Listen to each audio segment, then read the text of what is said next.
Assalamualaikum warahmatullahi wabarakatuh. Nama saya Raffi Ramadan, NIM 2024-10-10-1003 dari kelas Data Mining C. Di sini saya akan mempresentasikan tugas dari modul praktikum dari pertemuan ketiga, yaitu tentang eksplorasi data dengan dataset.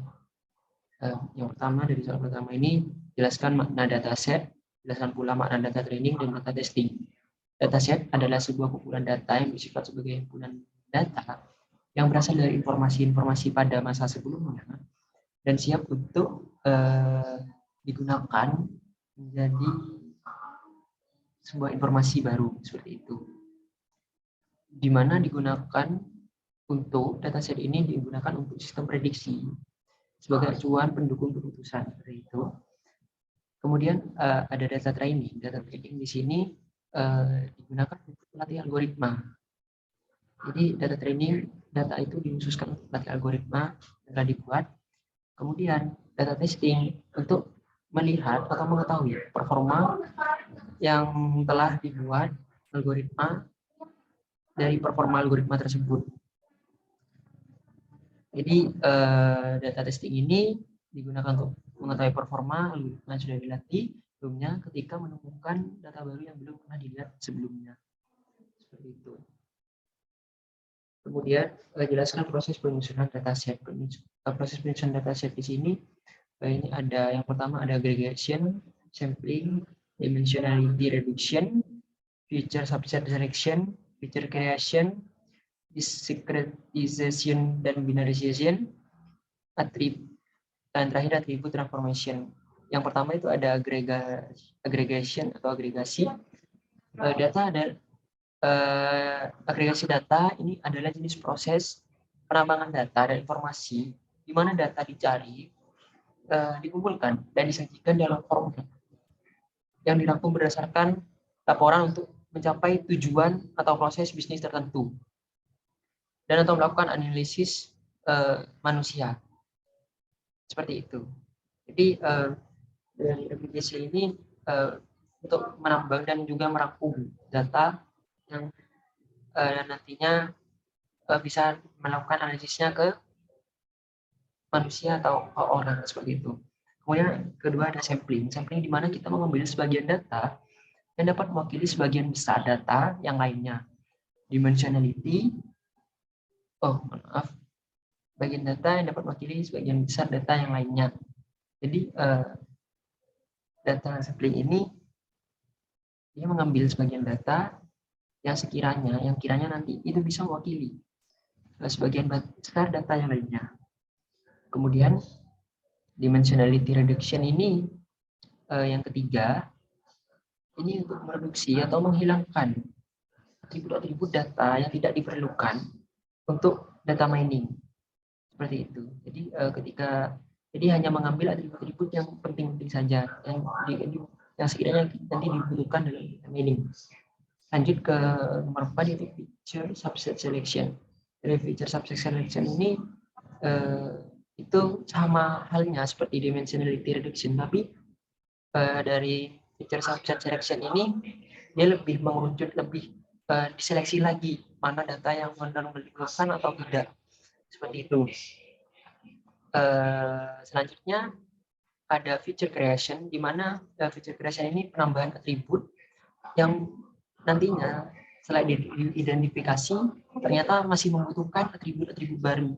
Nah, jadi dari feature creation ini menambahkan atribut-atribut baru seperti itu yang mungkin nanti dibutuhkan.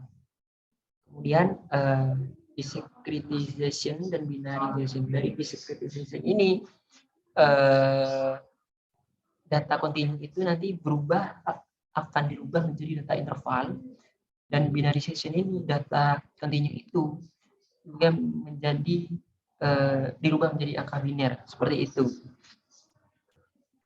Kemudian yang terakhir, atribut transformation merupakan merubah data yang perlu dirubah untuk siap dalam tahap mining seperti itu. Jadi merubah data. Kemudian nomor 3, jelaskan makna atribut dataset ID. Jelaskan pula makna kelas dataset iris. Baik. Baik, di sini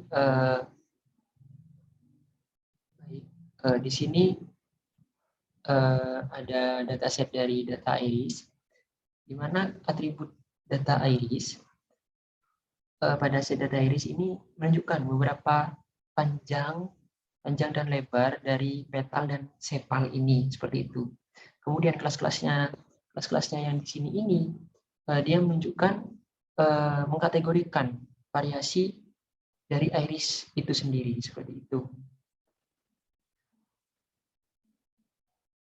Kemudian nomor 4, masukkan dataset iris sebagai array 2 dimensi di NumPy, pisahkan setiap kelas di array yang berbeda. Sentosa, Versicolor, Virginica, dan Unknown.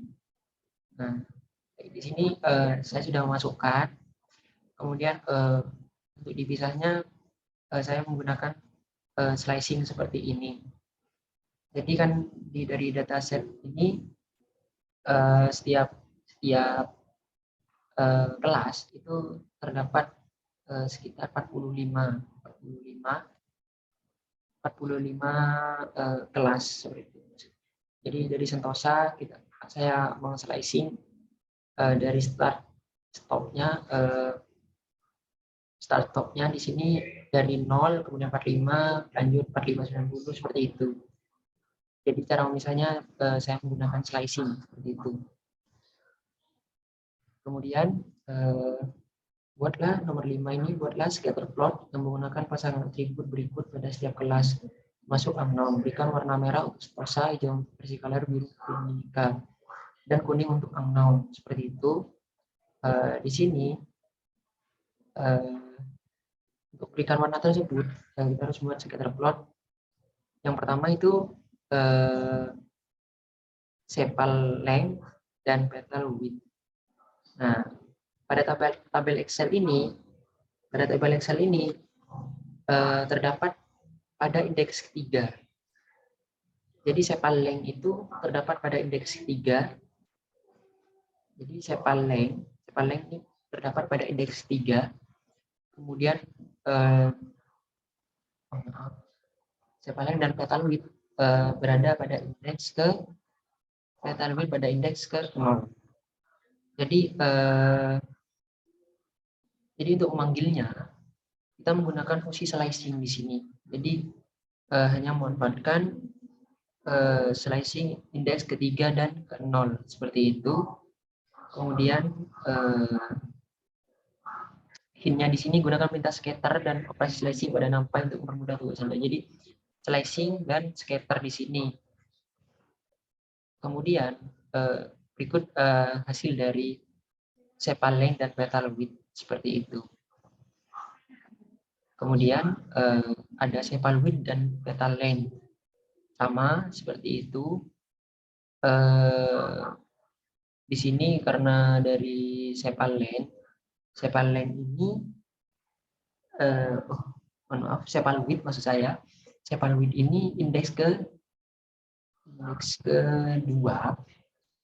indeks 012. Kemudian petal length ini petal length ke 1 seperti itu. Jadi slicingnya kita menggunakan 2 dan 1 seperti itu. Nanti hasilnya akan seperti ini.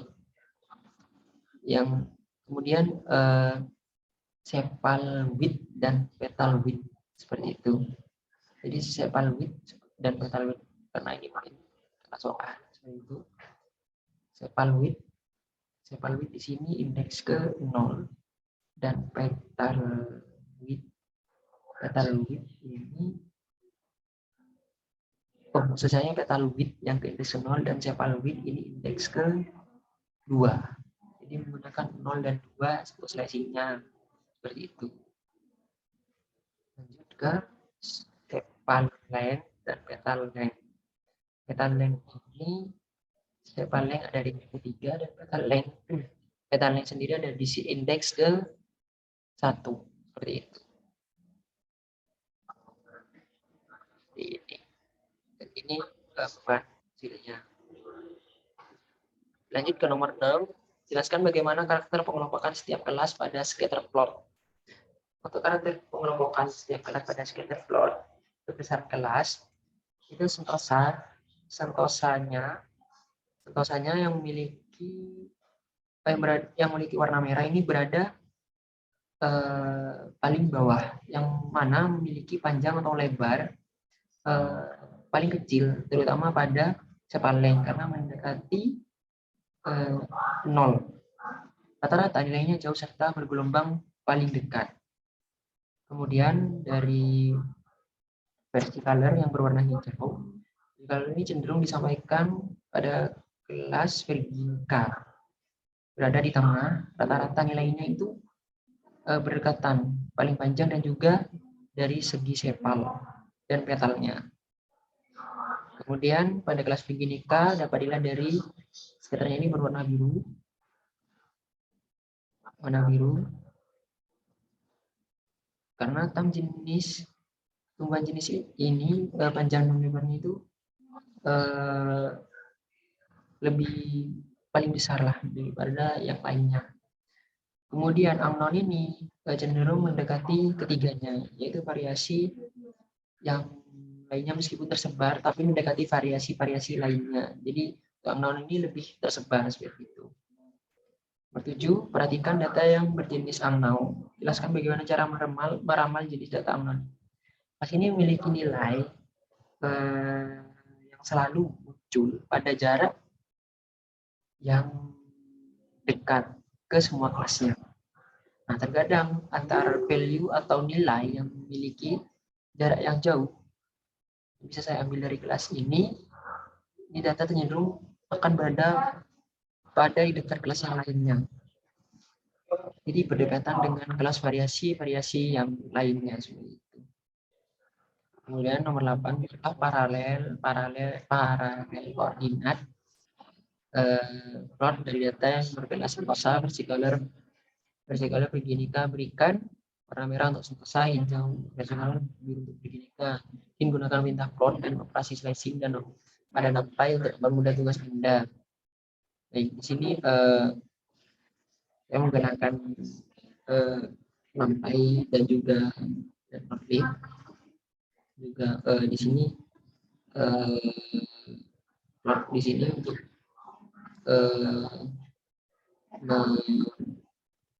karena ini di sana juga menggunakan Matplotlib. Jadi di sini saya menggunakan ulangan seperti itu. Jadi dipanggil satu-satu seperti itu. Jadi nanti hasilnya akan seperti ini. Lanjut sentosa. Baik. Jelaskan bagaimana karakter pengelompokan setiap kelas pada scatter plot. Jadi sentosa itu cenderung ke bawah, warna merah. Kemudian versicolor penyebarannya cenderung